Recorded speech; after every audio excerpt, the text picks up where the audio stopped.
Hey, what's happening, y'all? It's me coming at you again with another vid.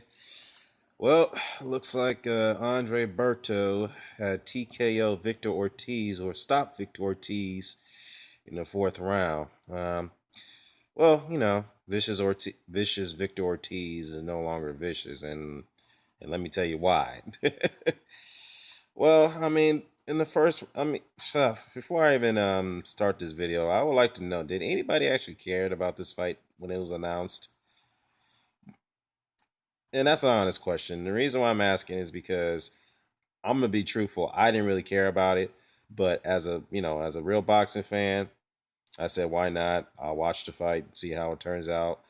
Um, the reason why this fight was didn't happen. I mean, this was a rematch, obviously, from their first fight back in 2011, which was the fight of the year, which was a damn good explosive fight, and that was the only fight that I've seen where Victor Ortiz actually showed some heart, that he actually fought and was very competitive, and he actually became the victor and won that fight.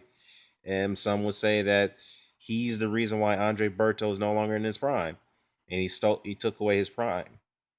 I mean, because he knocked down Berto, I think, twice in that fight, hit him with some vicious shots, and Berto came back and hit Ortiz with some vicious shots as well. So yeah, it was a very explosive fight. And there, due to the nature and the atmosphere and the outcome of the fight, a rematch was ordered, was scheduled back in 2011, but it was called off due to the fact that Andre Berto tested positive for some banned substance. So um, after that, both men career were on a skid. Ortiz lost his WBC title in his first defense against Floyd Mayweather, and we all know what the outcome of that fight was. And hey, take it as it is. We all know Floyd sucker punch to do to get that title, so it is what it is. And since then, Ortiz has not, had several setbacks. He quit on a stool against. Well, he claims he cited a broken jaw, but I think he quit. He quit against Josecito Lopez, and that's not the first time he quit. Before the Josecito Lopez fight, he quit in the Marcos Madonna fight, which I had him winning, and then he quit in the what it was fifth and sixth round. I mean, unbelievable. And then he had a fight against Luis Collazo. It was supposed to be his comeback fight against Collazo. Collazo stopped him in the second round, I believe, and he didn't bother getting up. So I thought he quit in that fight as well. Um, then he had a pretty long layoff after that, and he came back and fought a journeyman and knocked him out. I don't recall the guy's name. So now we're at this point. As for Andre Berto, he had a setback against Jesus Soto Caras. Caras stopped him in the last round of the fight.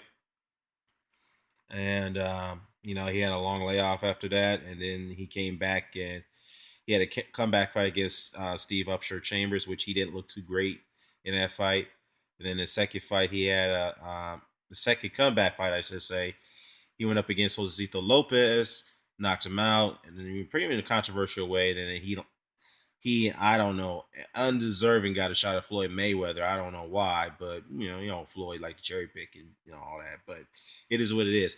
Now, this is why this fight, despite all the obstacles that these men had to go through after their first fight, this is the reason why this second fight was made. And I honestly don't understand. I just don't understand, why it was even announced, because I don't. It was just had no public interest, and this is the reason why I didn't bother covering it. I didn't even bother mentioning it at the beginning. But again, as I said initially at the start of this video, that hey, I am a boxing fan. I mean, I thought it'd be interesting because both these men were trying to sell the fight. They were trash talking each other after their first fight. So we'll see. I want to see how the outcome was. So, anyways, on to the fight. First round fell out process between both men. Ortiz using angles, and Ortiz has always been a pretty good boxer. He had very good boxing skills. He's always been a good boxer. He's always a southpaw, knows how to use his distance, how to use angles, and he doesn't stick. He's not a come forward fighter, so definitely knows how to use his angles pretty well. Andre Berto, wide stance as always. Very, keeps his hands low, so that makes him very easy to hit. So in the second round, this is where Victor Ortiz caught him with it. He caught him with it. He was hitting him with repeatedly with some straight lefts, straight cross lefts, and then he caught him with another straight cross left and knocked Berto down in the second round. And Berto wasn't quite hurt, but he was a little bit surprised and stung. Quite stunned from that shot.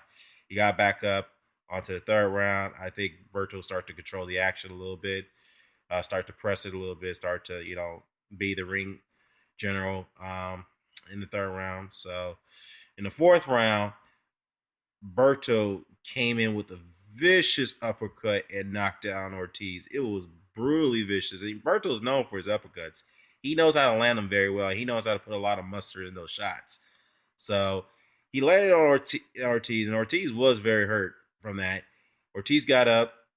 He continued, and Berto continued his onslaught, and they started hitting Ortiz with some barrage of punches, whatnot, and he knocked him down again.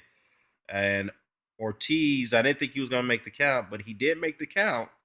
He looked like he had the wherewithal to keep going.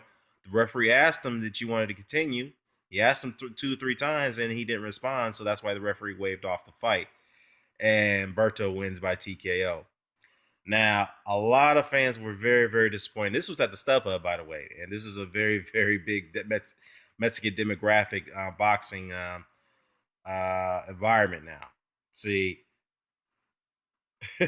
after the fight had concluded, some fans I think a fan threw a drink at Victor Ortiz after he walked back in the curtain because they felt he quit. And I think he did quit. And I think from there, he made up his mind that he was no longer going to fight again. I mean, he may fight again. I think he's like, forget it. I ain't got the heart anymore. I'm just going to collect one final payday. And I might call it a career. Who knows? Or he might be just taking fights on a journeyman level status. So I think that's what his mindset going into this fight. I didn't think he wanted to fight. I mean, just look at his body language. He just didn't have the competitive nature like he had in his early in his prime in his career. Despite the him quitting against Madonna and whatnot. And as I mentioned, the only heart that I've seen he showed was against Andre Berto in the first fight. So, I mean, obviously, I think Victor Ortiz, if he does elect to retire, I think this is he's one of the few guys in boxing that I could say had one of the most disappointing careers. As for Andre Berto, yeah, he might get a shot at Danny Garcia because Danny Garcia was actually commentating for this fight. So I don't know about all that, but let me know what you think. Care to comment, share, subscribe. Signing off. Peace.